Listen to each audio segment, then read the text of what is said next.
Om Swastiastu, perkenalkan kami dari kelompok 3 akan mempresentasikan hasil kerja kelompok kami. Model sosial dalam keperawatan jiwa. Selanjutnya ada nama kelompok kami. Selanjutnya, model konseptual keperawatan jiwa khususnya sosial model. Model konseptual keperawatan jiwa khususnya sosial model. Model ini berfokus pada lingkungan sosial yang mempengaruhi individu dan pengalaman hidupnya. Pandangan sosial terhadap penyimpangan perilaku, kondisi sosial, bertanggung jawab terhadap penyimpangan perilaku. Perilaku yang dianggap normal pada suatu daerah tertentu mungkin sebagai penyimpangan pada daerah yang lain. Selanjutnya, Kaplan meyakini bahwa situasi sosial dapat mencetuskan gangguan jiwa. Situasi yang dapat menjadi pencetus, yang pertama ada kemiskinan, situasi keuangan tidak stabil, pendidikan tidak adekuat, yang kedua ada kurang mampu mengatasi stres, yang ketiga ada kurangnya support system. Selanjutnya ada faktor-faktor perubahan perilaku menurut ANA 2004. Selanjutnya, yang pertama ada fisik. Kondisi fisik adalah salah satu kondisi terjadinya kehilangan organ tubuh akibat bencana yang memerlukan pelayanan dalam rangka adaptasi terhadap kondisi fisiknya. Selanjutnya dilanjutkan oleh teman saya. Baik, selanjutnya yaitu psikologi. Berbagai masalah psikologi yang dialami masyarakat atau individu seperti ketakutan, trauma, kecemasan, maupun kondisi yang lebih berat dikarenakan kondisi suatu peristiwa atau insiden yang di lingkungan pada masa lalu. Selanjutnya yaitu sosial, di mana seseorang akan mengalami keadaan duka dan konflik berkepanjangan seperti kehilangan keluarga yang dicintai, kehilangan pekerjaan, tempat tinggal, dan harta benda akibat musibah yang melanda. Selanjutnya yaitu budaya, semakin berkembangnya budaya idealisme di dalam masyarakat kita, menjadi lebih mementingkan diri masing-masing, yang seharusnya budaya lebih mementingkan kebersamaan. Dan yang selanjutnya yaitu spiritual, nilai-nilai agama yang terlalu kuat di dalam masyarakat dapat menimbulkan diskriminasi terhadap agama minoritas. Selanjutnya, terdapat model dari terapi. Peran perawat dalam memberikan terapi menurut model ini adalah pasien harus menyampaikan masalah menggunakan sumber yang ada di masyarakat, melibatkan teman sejawat, atasan, keluarga, atau suami istri, sedangkan terapis berupaya mengembali sistem sosial klien seperti suasana di rumah, di kantor, di sekolah, di masyarakat, atau tempat kerja. Selanjutnya akan dilanjutkan oleh teman saya. Baik, selanjutnya ada peran perawat dalam model sosial keperawatan jiwa. Selanjutnya,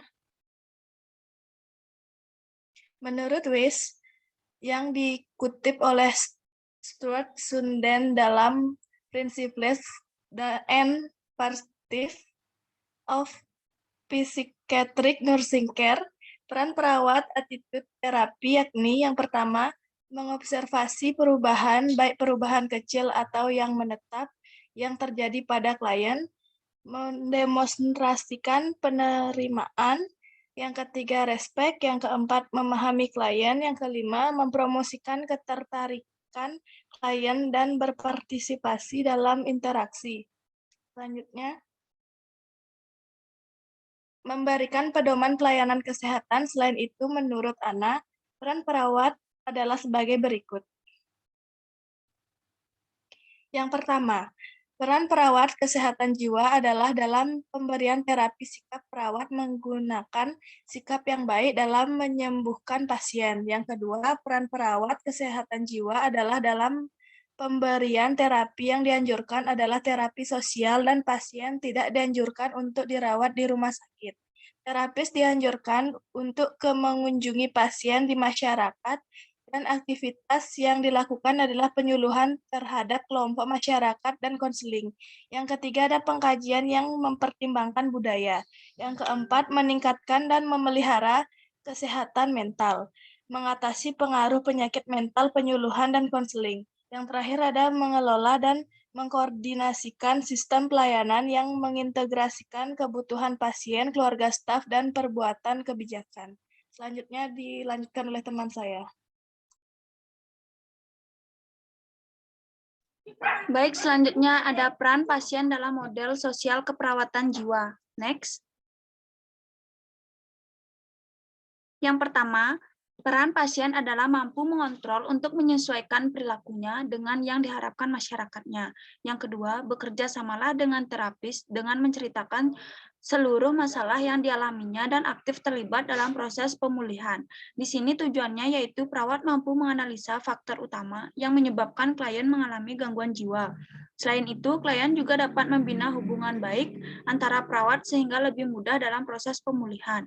Yang ketiga, menggunakan sistem pendukung sosial yang di mana sistem pendukung sosial di sini adalah selain terapis, dalam proses pemulihan juga diharapkan berperannya anggota keluarga lain yang dapat membantu karena klien akan lebih mudah mengerti tujuan utama yang diharapkan oleh terapis jika yang menyampaikan adalah orang terdekat klien.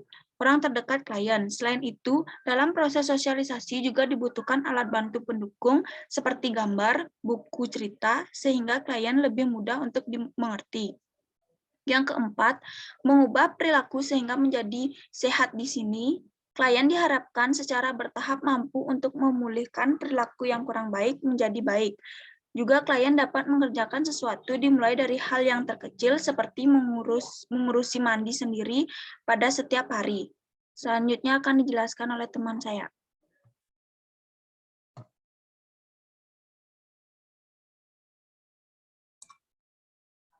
Baik, ada kasus. Kasus yang kita pakai aplikasi modal sosial dalam pelayanan kesehatan jiwa pada ibu hamil dengan HIV/AIDS.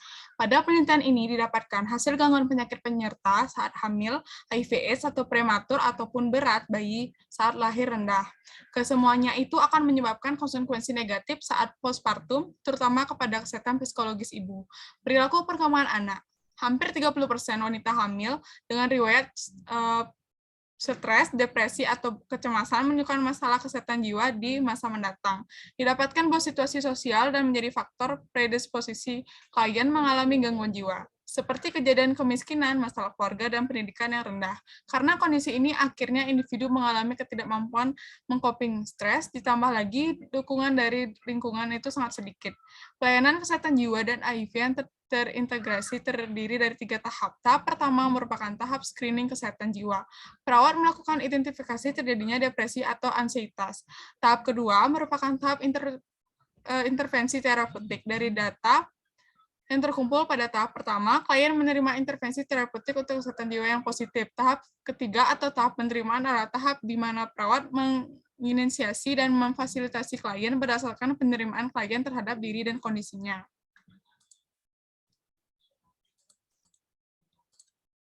Baik, kesimpulannya adalah modal sosial merupakan salah satu contoh modal yang dapat dikembangkan dan diaplikasikan dalam tatanan pelayanan keperawatan, khususnya keperawatan jiwa. Fokus modal sosial ini adalah lingkungan sosial yang dapat berpengaruh terhadap individu dan pengalaman hidupnya.